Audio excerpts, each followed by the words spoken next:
Hi guys, and welcome to the Stephen King Sematary Club.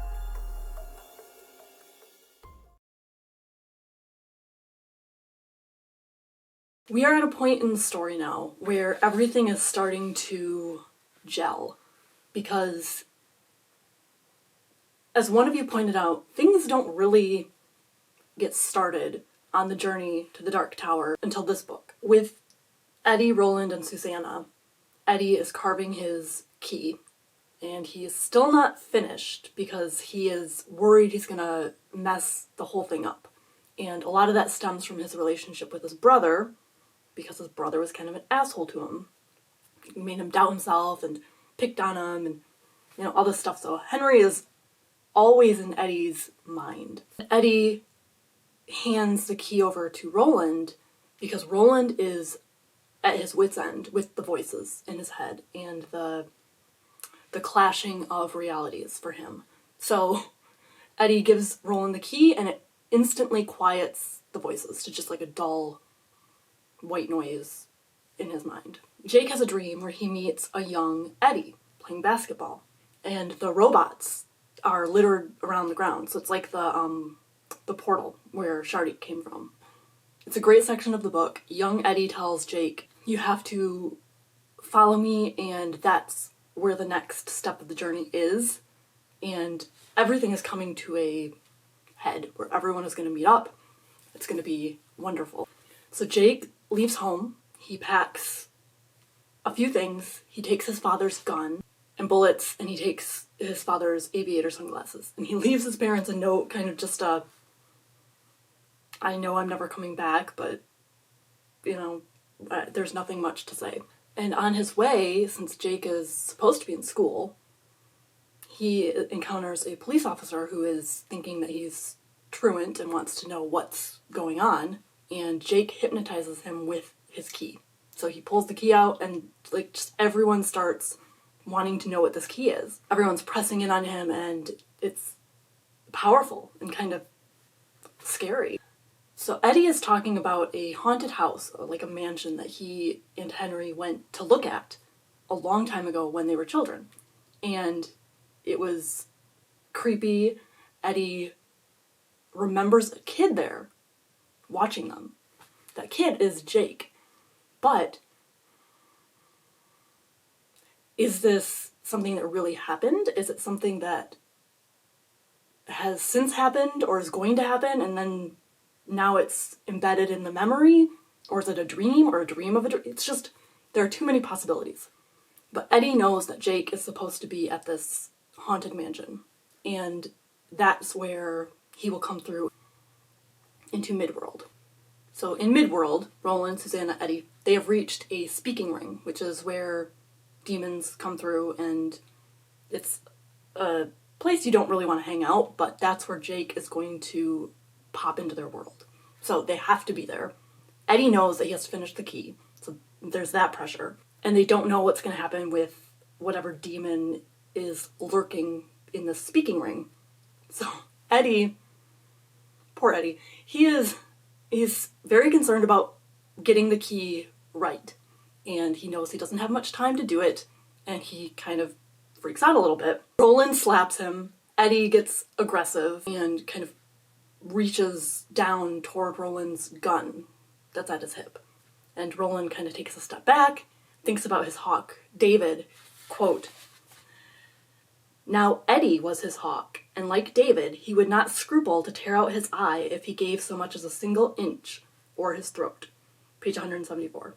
So Roland knows that Eddie is, he has the possibility of becoming dangerous, and Roland decides he has to start nipping that in the bud a little bit. And Eddie's crying and, scared, and Roland kind of slaps him and shakes him and is like, "You need to man up right now." And it really makes me think of the scene in The Godfather with Vito and Johnny Fontaine. And I love that. I think more people need that kind of talking to. So Eddie finishes the key. They head into the speaking ring. Eddie realizes that there's some kind of monster in between the worlds that's going to create a problem getting Jake into their world because it's standing between them. So while Eddie is preparing Roland and Susanna, they discuss the fact that the demon that lurks in this place is going to be a sexual creature because they almost always are. They're discussing which one of them is going to have to basically fuck this demon in order to distract from what Eddie is doing and Jake's arrival. One of them, they aren't sure which one, is going to have to take one for the team, and it ends up being Susanna, who kind of calls on Detta Walker from within. Eddie, Henry, and Jake are at the Haunted Mansion at this time, and this is where everything starts to kind of crescendo. Jake watches Eddie and Henry run off, which is what happened a long time ago in the real experience, so we don't know, like, was Jake there the whole time? It's just always a fascinating thought experiment. You know, was this stuff already there, or is it repeating and now Jake is inserted? Different things change, who knows? So Jake hears Roland's voice telling him that it's time for his drawing. So, like the drawing of the three, Jake is going to be... This is it. He knows this is the right door, this is what's going to happen. And sure enough, he goes into the Haunted Mansion, and it's really gross and dilapidated. Something about it reminds me of a combination of the Marsden house from Salem's Lot and the house on Nibel Street in it. Just a creepy, rundown, kind of supernatural house. Somewhere you don't want to be after dark. Or even in the daytime, to be fair. So, Jake sees a door, and it's marked with letters on top saying "the boy." So he knows this is the right door. He's finally gonna get into Midworld, where he belongs. So Eddie has been drawing this door in his world. He's making it on the ground with a stick in the dirt, and it has become now a real door. So that's how Jake is gonna go through. That's the portal. So it's a very intense set of things happening. The demon is angry. Susanna is kind of raping it, basically. Roland is trying to help where he can. Eddie is drawing this door, and once it starts raining, he's telling Roland you need to cover it so it doesn't wash away. Jake is in the house, and he is ready to go through this door, and this monster comes. It's emerging from the inner portions of the house. So it's coming through the wall. It's a monster made of plaster and wood, and it is huge and creepy. You wouldn't think it'd be so creepy because it's just a wooden monster, but it is, and it's very tense, and it grabs Jake a couple times. He doesn't really know what to do. Eddie finds out that the key on his end isn't exactly right, so he has to shave off the smallest sliver to make it fit in the doorknob. Jake drops his key on the other side of the door. It's just very, like, what else can go wrong? Once they get the door open, Susanna lets go of the demon, as Roland tells her. Roland grabs the demon and jumps into the world, into Jake's world, with this demon. So Roland throws this ball of demon into the monster's face, the plaster wood monster's face, and he and Jake make their escape. So then Jake is there, he's in their world, everyone is exhausted, you know, it's been quite the experience, and Jake talks to Roland about how, you know, I'm here, and you're never gonna let me fall again, right? And Roland says, no, never, you know. Quote, "But in the deepest darkness of his heart, he thought of the tower and wondered." Page 212. I love that because Roland has regretted so greatly the way that he treated Jake. And it's been preying on his mind this whole time since it happened. He feels bad. He loved Jake like a son. And here he is, reunited with Jake through just crazy amounts of manipulation, like the things they had to do to get to this point. Ridiculous. And he's already thinking, well, I hope I don't have to make that kind of a choice again, because I don't know So he's saying one thing, and he's thinking, on the other hand, well, I could see it happening again. It's perfect Roland. Things are almost complete, but I consider the next character to be such an important part of the story that even if you would argue that he doesn't make their group whole, I would argue that he is needed to make the group whole. And I'm talking about Oi, the Billy Bumbler. I love Oi. He is one of my favorite characters, and I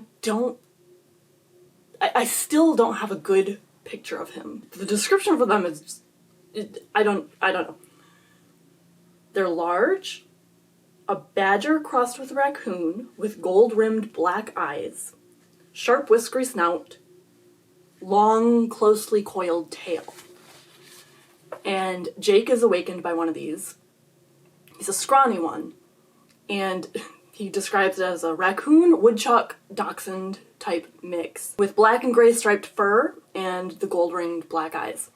So Billy Bumblers used to be a lot more plentiful, and they used to be companions and little, like, fun creatures who would mimic speech. So kind of like parrots. And this one can talk. He's been injured, and there's some speculation by Roland as to whether maybe he was ostracized because he liked to talk and the others might have been annoyed with him. But Oi has a low, deep voice, almost like a bark, which I think, if I remember correctly, once we progress, his voice gets higher. I don't think it's a low bark noise anymore, low, deep. I think it's more of a high-pitched. So I'll have to keep my eye on that because I don't really remember. So this is where finally everything comes together. All of our characters are in the same place, in the same world, at the same time.